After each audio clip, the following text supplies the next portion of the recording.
What's up, guys? This is Puerto Rican Boy, and for this month of January, I'm gonna be doing a series of vlog reviews on the Jak and Daxter franchise, because the Jak and Daxter HD collection is coming out next month. So let's start with the first game. Now, this game was, I believe, the 4th game I've ever owned, because the first one is Spyro 2, which is awesome. It's a pretty awesome game. And then the next game was Monsters Inc., which sucked, because it's a movie-based game. Why not? And then we have Tarzan Untamed, which wasn't based on the movie. It was his own thing, and it was pretty okay. It was okay. So anyways, and the next one I got was Jak and Daxter, and I remember I got it from my brother.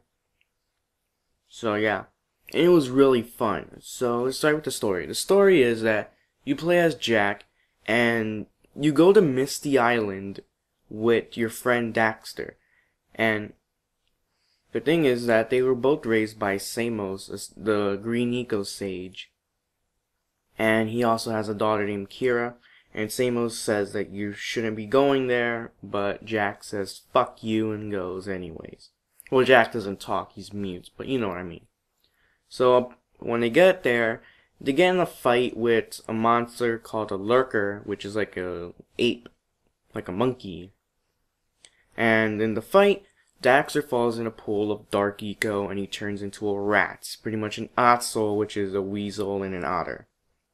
So Samos tells you guys that only one person has studied dark eco, and his name is Gull.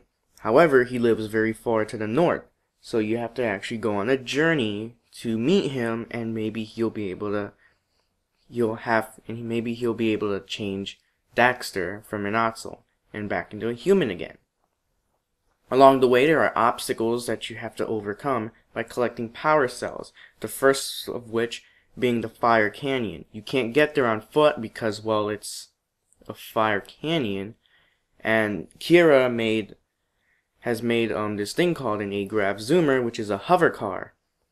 However, it cannot run on heat or else it'll blow up. So you have to get power cells to power it up, to create a heat shield. So that's pretty much why you're collecting power cells. That's a collectible of the game. So about the gameplay. This is the very first open world game I've ever played.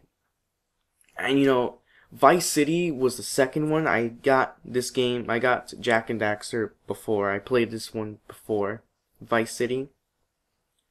So yeah, it's the very first open world. You know, it kind of reminds me of Mario because you're collecting power cells, sort of like how you collect stars in Mario, except you're in this open world. There are no levels.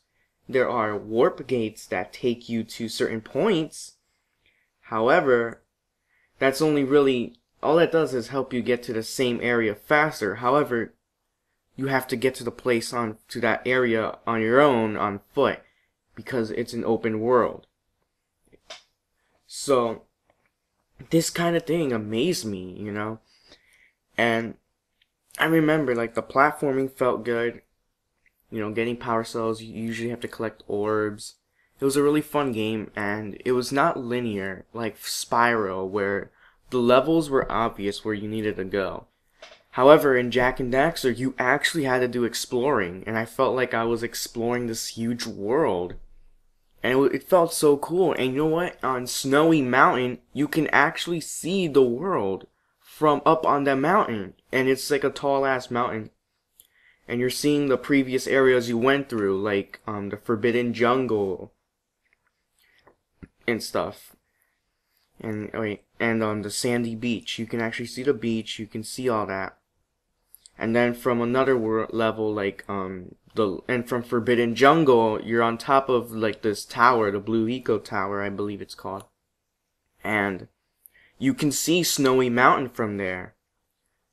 And then in the last level, you're on like the highest viewpoint, and you see the entire world. You see everything. You see like Snowy Mountain, the Forbidden Jungle. You see all these different places, and it felt so cool. It looked so awesome.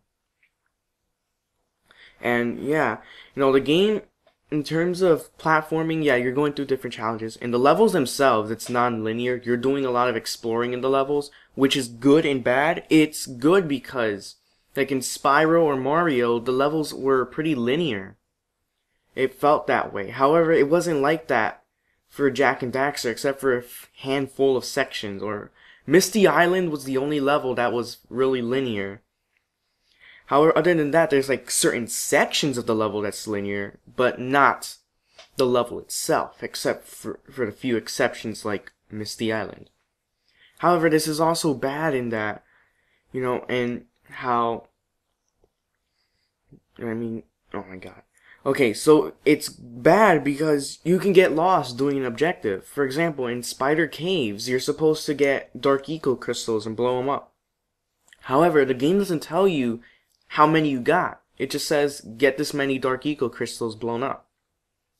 And, I found lost. It was in a certain section. Now, the only hints I got was that it was in the beginning section of the level. However, I did struggle doing that. So there were a few parts in which I struggled in. However, it was still a fun experience. It's such an awesome platformer. And the enemies, you're fighting lurkers, but the game likes to throw a few curveballs. Because the controls, you can do a lot more than just punch and spin kick. Those are your two attacks, by the way. There's other things that you can do, like uppercut. You can do a headbutt. And then you can also do a jump spin kick, which also gives you extra airtime and almost counts as a triple jump in some cases. And some enemies require different ways of attacking other than just simply punching and spin kicking. So, and that's pretty cool. And another thing was, in the bosses, there aren't really that many bosses, but the few that were felt really good, felt satisfying fighting against them. And one final thing I should probably say about this was, there was a bonus ending that you would get if you got 100 power cells. However, it was kind of disappointing because I didn't get to see what you got for getting 100 power cells. But it kind of set the stage for a second game, and I was so excited that there was a second game coming out. This game is always going to be in my memory. And I like to think of Naughty Dog as the people who made Jak and Daxter. Right now, they're more known for Uncharted, but it's nowhere near as good as Jak and Daxter. So next time, we're going to talk about Jak 2.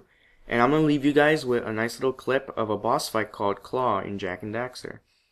Jak and Daxter Precursor Legacy gets a 10 out of 10.